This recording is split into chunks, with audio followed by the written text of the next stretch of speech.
মহিলাদের ব্যাপারটা মহিলাদেরকে দিয়ে অ্যাসার্ট করা এটা সম্ভব হয়নি এখনো। এটা খুবই জরুরি।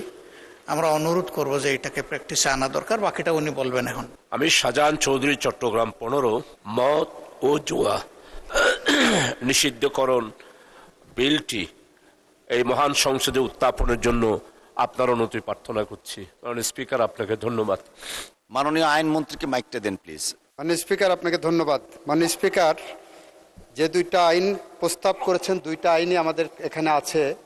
আমরা এই সংসদে এই অধিবেশনেই জুয়া আইন 2026 বিল পাশ করেছি, অলরেডি পাশ হয়েছে। আরেকটি হলো মদের সংক্রান্ত বিষয়ে আমাদের 2018 সালের মাদকদ্রব্য নিয়ন্ত্রণ আইন একটা আছে 2018 সালের। সে আইনের section 2 subsection 5, section 2 subsection 24, section 2 subsection 29 এবং সেকশন 11 পড়লে উনি যে উদ্দেশ্যে বিলটা আনছেন ওইটা কাভার হয়ে যায়। সেই কারণে এই বিলটি প্রত্যাহারের জন্য মাননীয় স্পিকার আপনার মাধ্যমে ওনাকে অনুরোধ করছি। ধন্যবাদ মাননীয় মন্ত্রী। মাননীয় সদস্য, মাননীয় মন্ত্রীর বক্তব্য ও বিলটি উত্থাপন না করার অনুরোধের প্রেক্ষিতে আপনি এখন বক্তব্য রাখতে পারেন। ধন্যবাদ। মাননীয় স্পিকার, আপনাকে অসংখ্য ধন্যবাদ। বিলটা পাশ হওয়ার আগেই আসলে আমি এই বিলটি বেসরকারি বিল হিসাবে জমা দিয়েছিলাম। আসলে আমাদের মাননীয় আইনমন্ত্রী, সংসদ বিষয়ক মন্ত্রী অত্যন্ত উনি সঠিকই বলেছেন। এই মদ এবং জুয়ার এই বিলটি আমাদের এই মহান সংসদে আমরা সবাই মিলে পাশ করেছি। তো এই জন্য উনার এই বিলটি যেহেতু পাশ হয়েছে সেটার পরিপ্রেক্ষিতে আমি আমার এই প্রস্তাবটি, অর্থাৎ আমার এই বিলটি আমি উইথড্র করছি। মাননীয় স্পিকার, আপনাকে ধন্যবাদ। ধন্যবাদ মাননীয় সদস্য। মাননীয় সদস্যবৃন্দ, যেহেতু মাননীয় সদস্য জনাব মোহাম্মদ শাহজাহান চৌধুরী চট্টগ্রাম 15 আসন থেকে নির্বাচিত, মাননীয় মন্ত্রীর অনুরোধের প্রেক্ষিতে বিলটি সংসদে উত্থাপন না করতে সম্মত হয়েছেন, সেহেতু আমি বিল উত্থাপনের অনুমতি প্রদানের প্রস্তাবটি আর ভোটে দিচ্ছি না। এই প্রেক্ষিতে মাননীয় সদস্য কর্তৃক আনিত মদ ও জুয়া উইদিন ব্র্যাকেট নিষিদ্ধকরণ বিল 2026 সংসদে আর উত্থাপিত হলো না। এখন আমি মাননীয় সংসদ সদস্য জনাব মোহাম্মদ শাহজাহান চৌধুরী চট্টগ্রাম 15 আসন থেকে নির্বাচিত সদস্যকে the code of criminal procedure amendment bill 2026 উত্থাপনের অনুমতি প্রার্থনার জন্য আহ্বান জানাচ্ছি। মাননীয় স্পিকার, আপনাকে অসংখ্য ধন্যবাদ।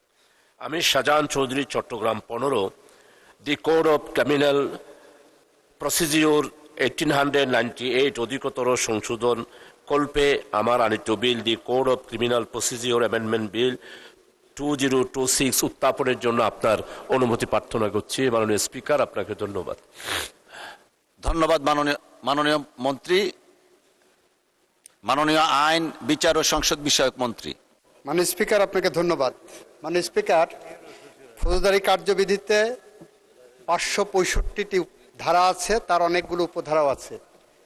এই 1898 সালের এই আইনটার মধ্যে আমরা এই পার্লামেন্ট ত্রয়োদশ জাতীয় সংসদে এসে প্রথম অধিবেশনে 29টি ধারা আমরা সংশোধন করেছি।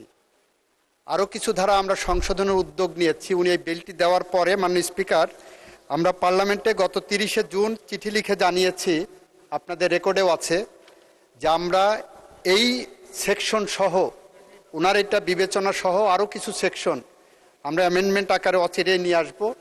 সেই কারণে এটাও এই বিবেচনায় থাকবে। সেই কারণে আপাতত এটাকে প্রত্যাহার করার অনুরোধ জানাচ্ছি এবং ওনাকে বিশেষভাবে ধন্যবাদ জানাচ্ছি যেটা এনেছেন। নীতিগতভাবে এটার সাথে আমি দ্বিমত পোষণ করব না, বাট আমরা যেহেতু এটা আনছি একই সাথে এটা কমপ্লিট করব। মাননীয় স্পিকার, আপনাকে ধন্যবাদ। আপনাকে ধন্যবাদ মাননীয় মন্ত্রী। মাননীয় সদস্য, মাননীয় মন্ত্রীর বক্তব্য এবং বিলটি উত্থাপন না করার অনুরোধের প্রেক্ষিতে আপনার যদি কিছু বক্তব্য থাকে আপনি দয়া করে বলতে পারেন। ধন্যবাদ আপনাকে। মাননীয় স্পিকার, আপনাকে অসংখ্য ধন্যবাদ। আমাদের মাননীয় আইনমন্ত্রী মহোদয়কেও আন্তরিকভাবে ধন্যবাদ জানাচ্ছি। আমরা বেসরকারি সদস্য বিলের এইখানেও আমার এই বিলটা, যেটা আমাদের জনাব মাননীয় সংসদ সদস্য শাহজাহান সাহেব নোয়াখালী ওনার সভাপতিত্বে আমাদের বেসরকারি সদস্যদের বিল কমিটির বৈঠক হয়েছিল, সেখানেও আইনমন্ত্রী ছিলেন। মানে স্পিকার, আমার মনের বড় জ্বালা হলো আমি 2004 সালেই এই বিলটা মহান সংসদে উত্থাপন করেছিলাম এবং পাশের জন্য অলরেডি টেবিলও এসেছিল। তখন আমাদের স্পিকার ছিল ব্যারিস্টার জমির উদ্দিন সরকার মহোদয়।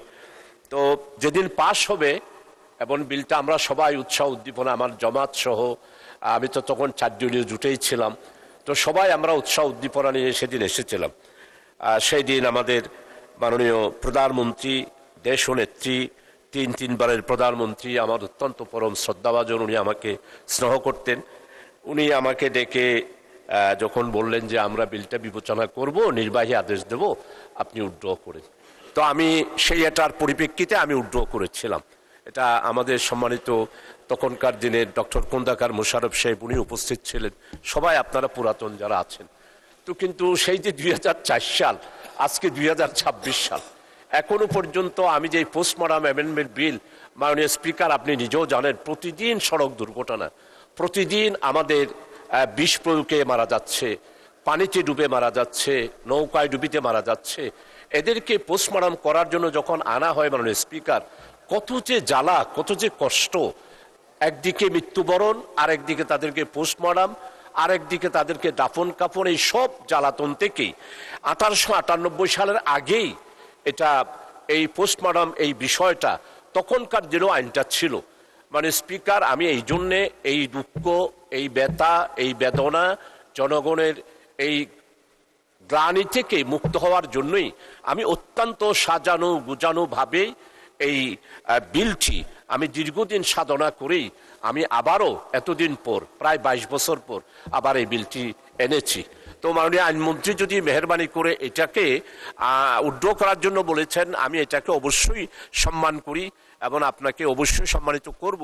কিন্তু আমার এই বিলটা যদি আপনি একটু কমিটিতে গিয়ে বিবেচনা করে আমারগুলোও যদি এইখানে অ্যাড করেন, যে মহিলাদেরকে মহিলা করবে, পুরুষেরা পুরুষদের করবে, আর কেউ যদি পারমিশন নিয়ে বলে যে আমি মামলা করব না, আমার এই লাশটাকে, যে অ্যাক্সিডেন্ট হয়েছে তাকে সরকারের পক্ষ থেকে অনুমতি দিয়ে আমাকে দাফন করা হোক, এইভাবে করে 8টা সংশোধনী আমি মাননীয় স্পিকার দিয়েছি মানবতার স্বার্থে, আমাদের জনগণের দুঃখ ব্যথা বেদনা লাঘবের স্বার্থে। আমার এটা যদি বিবেচনায় নেন, কমিটিতে যদি বিবেচনার জন্য নেন, তাহলে আমি অত্যন্ত বাধিত হব মাননীয় স্পিকার। এটাই আমার পক্ষ থেকে আবেদন মাননীয় স্পিকার। আই থিঙ্ক আপনি খুব ভ্যালিড পয়েন্ট মেড আউট করেছেন, যে কারণে মাননীয় আইনমন্ত্রী দাঁড়িয়েছেন কিছু বলার জন্য। মাননীয় আইনমন্ত্রী। আপনাকে ধন্যবাদ। আপনার মাধ্যমে অন্য সংসদ সদস্যকে ধন্যবাদ। উনি ভ্যালিড পয়েন্ট উত্থাপন করেছেন, এ বিষয়ে কোনো দ্বিমতের জায়গা আমি রাখি নাই। আমরা যেটা বলতে চাচ্ছি, উনি যে প্রশ্নটা এনেছেন এটা বর্তমানে প্র্যাকটিস আকারে ওইভাবেই চলে। মহিলা ডেড বডিকে অটোপসি করা হয় যখন, পোস্টমর্টেম করা হয় যখন, তখন সেই সম্মানটা দিয়েই করা হয়, মহিলা ডাক্তার দিয়েই করা হয়। হাজতখানায় গেলে মহিলা পুলিশ দিয়ে ডিল করা হচ্ছে, এটা আমাদের প্র্যাকটিসের পার্ট করা হয়েছে। এবং আমাদের মাননীয় সাবেক প্রধানমন্ত্রী বেগম খালেদা জিয়া বলেছিলেন আপনার কাছে, যেটা অ্যাডমিনিস্ট্রেটিভ অর্ডারে করা হয়েছে, তখন থেকে এটা অ্যাডমিনিস্ট্রেটিভ অর্ডারে চলছে। এবং আপনি 22 বছর যখন অপেক্ষা করেছেন, আর কিছুদিন অপেক্ষা করেন, কারণ আমাদের 30শে জুনের দেখেন আমরা লিখিতভাবে মাননীয় স্পিকারকে অবহিত করেছি যে এটা আমাদের বিবেচনায় নিয়েছি, এর সাথে আরও কিছু সিআরপিসির অ্যামেন্ডমেন্ট সহ আমরা একসাথে উপস্থাপন করব এবং আপনার এইটাকে হুবহু এইভাবে আনার চেষ্টা করব। সুতরাং আপনি বিলটা প্রত্যাহার করলে আমরা প্রতিশ্রুতিবদ্ধ থাকছি, এই সংসদ আশা করি সেটা বিবেচনা করবেন। আপনাকে ধন্যবাদ। ধন্যবাদ মাননীয় আইনমন্ত্রী। মাননীয় সদস্য, মাননীয় বিরোধী দলীয় নেতা। ধন্যবাদ মাননীয় মন্ত্রীকে, উনি যেটা বলেছেন প্র্যাকটিসে আসলে নাই। এটা মহিলাদের ব্যাপারটা, মহিলাদেরকে দিয়ে অ্যাসার্ট করা এটা সম্ভব হয়নি এখনো। এটা খুবই জরুরি। আমরা অনুরোধ করব যে এটাকে প্র্যাকটিসে আনা দরকার। বাকিটা উনি বলবেন, এখন প্রত্যাহার করার বিবেচনায় নিতে পারেন আপনি। ধন্যবাদ মাননীয় বিরোধী দলীয় নেতা। মাননীয় সদস্য, 22 বছরের মধ্যে তো 20 বছর কেউই ছিলেন না, আমরা আপনারা কেউই, অতএব ইউ মে ডিসাইড। মাননীয় স্পিকার, আপনাকে ধন্যবাদ। আমি আল্লাহ তাআলার শুকরিয়া আদায় করছি, বিশেষ করে আমাদের সাবেক তিনবারের প্রধানমন্ত্রী দেশনেত্রী বেগম খালেদা জিয়াকে। উনি একটি নির্বাহী আদেশের মাধ্যমে সেই দিন এটা বুঝতে পেরেই উনি সেদিন নির্বাহী আদেশও দিয়েছিলেন। এটা এখনো কার্যকর আছে, হয়তো যেখানে মহিলা ডাক্তার নাই সেখানে অসুবিধা হয়, কিন্তু সম্মানটা করা হয়। আমি চট্টগ্রামের পোস্টমার্টাম মর্গের মধ্যে আমি 2-3 বার প্রায় প্রতি মাসেই গিয়ে সফর করি। এগুলো প্র্যাকটিসের মধ্যে আসে, কিন্তু মহিলা ডাক্তার নাই বলে কিছু অসুবিধা হয়। আমাদের মাননীয় বিরোধী দলের নেতা এবং আমাদের আমির জনাব ডক্টর শফিক সাহেব যথার্থই বলেছেন যে প্রত্যেক জায়গার এটার কার্যকরী নাই। আমি আমাদের মাননীয় মন্ত্রীর আশ্বাসের পরিপ্রেক্ষিতে এবং আমার মনে হয় আমার এই বিলের ব্যাপারে আজকে সারা জাতি এই বক্তব্যটা শুনছেন, আমাদের আইনমন্ত্রী মহোদয়ের বক্তব্য শুনেছেন, আমরা সবাই এটার প্রয়োজনীয়তা উপলব্ধি করছি। সেটার পরিপ্রেক্ষিতে যিনি যে আশ্বাসটা দিয়ে দেন আমার বিলটাও অ্যাকোমোডেট করবেন, সেটার পরিপ্রেক্ষিতে আমি ওনার আশ্বাসের পরিপ্রেক্ষিতে আমি আমার এই বিলটা প্রত্যাহার করে নিচ্ছি। মাননীয় স্পিকার, আপনাকে অসংখ্য ধন্যবাদ। আপনাকে অসংখ্য ধন্যবাদ মাননীয় সদস্য। মাননীয় সদস্যবৃন্দ, যেহেতু মাননীয় সদস্য জনাব শাহজাহান চৌধুরী মাননীয় মন্ত্রীর অনুরোধের প্রেক্ষিতে বিলটি সংসদে উত্থাপন না করতে সম্মত হয়েছেন, সেহেতু আমি বিল উত্থাপনের অনুমতি প্রস্তাবটি আর ভোটে দিচ্ছি না। এই প্রেক্ষিতে মাননীয় সদস্য কর্তৃক আনিত দ্য কোড